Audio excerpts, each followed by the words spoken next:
Our first guest is a very talented woman whose enthusiastic admirers call themselves fans. That's F-A-N-N-E-S, which is better than a Heche, which was their original name. Watch her Looking for Love in Elmer, Alaska in the second season of Men in Trees, Friday nights at 10 here on ABC. Please welcome Anne Heche.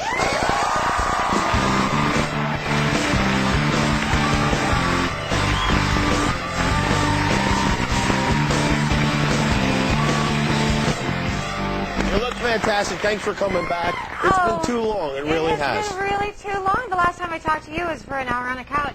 That's right. Yes. That's right. Yes. That was a nice night. That was. It sounds like we had a psychiatric appointment, but no. It was kind of for me. We were at couples counseling or something. I think that happens when you talk about divorce. We did. We talked for a long time about that stuff, which is always unpleasant. We can just go on and on about it, yeah, you probably don't want to. Would you say this really don't right now. Was a good or a bad year for you overall, if you had to add it all up?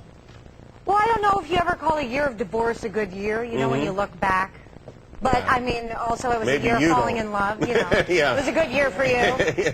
Yeah, well, it was, a year to be titled, but it was also a year of love, and that's a good year. So, I guess it's a 50-50 shot. I would think so. It was half good, half bad. Still very much in love? I'm still very much in love. Even though you guys work together, and people that you are dating, your co-star on Men in Trees. Yes. And that's got to be good and bad, right? Yeah, but we fight on TV this season, and we don't fight in life. Oh, no, that's nice. You get the fighting out of the way at work. Exactly. It's great. So you just go home and you're all gaga. Do you have one of those things where if there's a little, like, disagreement where you go, like, oh, let's wait till we get off the set? Do you and Sarah have disagreements? That's so weird. We do have disagreements. That's so weird.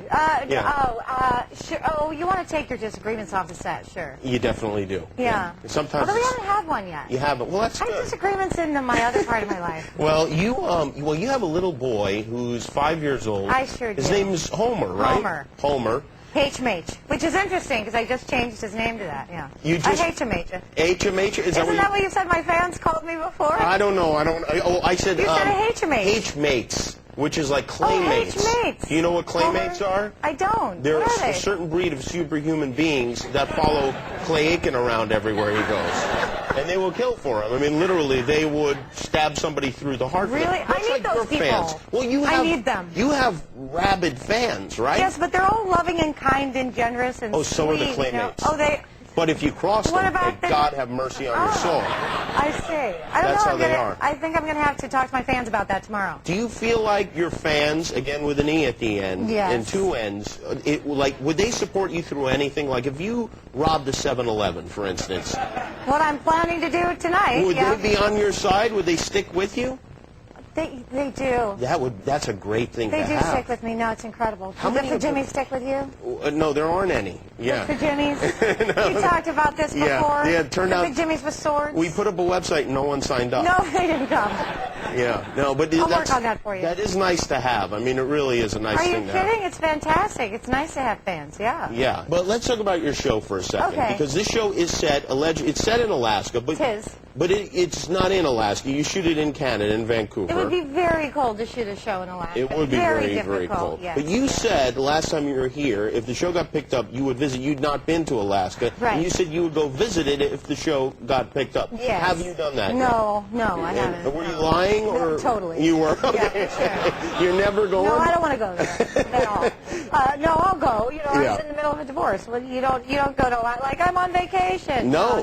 They say you do go to Alaska. That's the best place to go. Next year. Yeah. All right, but you will plan a trip there? I do want to go to Alaska. And will you bring your fans with you to Alaska, or will it be a solo journey? It depends on how many millions there are. If there are a couple, if it's like James, Emily, and Derek, my friends, you know their names? Show, I'll go up there. Well, those happen to be 3 actors on my show. Oh, okay. They're my good fans. I got you. Yeah.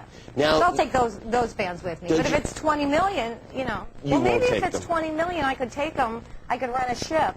We could go up there because it would mean the show's a success, and I'll I think that would be a great commitment to your fans. I think it really would. I'm telling you now, if we make it to season 3, we're going on a ship. That sounds good. And you can come with me. I'll be there. I'll be the captain of the ship. I'll be the one vomiting over the side. You will be the man with all the hair on the ship. That's getting a suntan. Yes, I can't actually go on. This goes counter to my other claims, but I can't really go on ships because I throw up. Now it comes out. Yeah. Yeah. Right. So I'm not really that much of a man. Yeah. Now It's a whole different thing. Oh. Does your son, is he aware that he's being raised in Canada?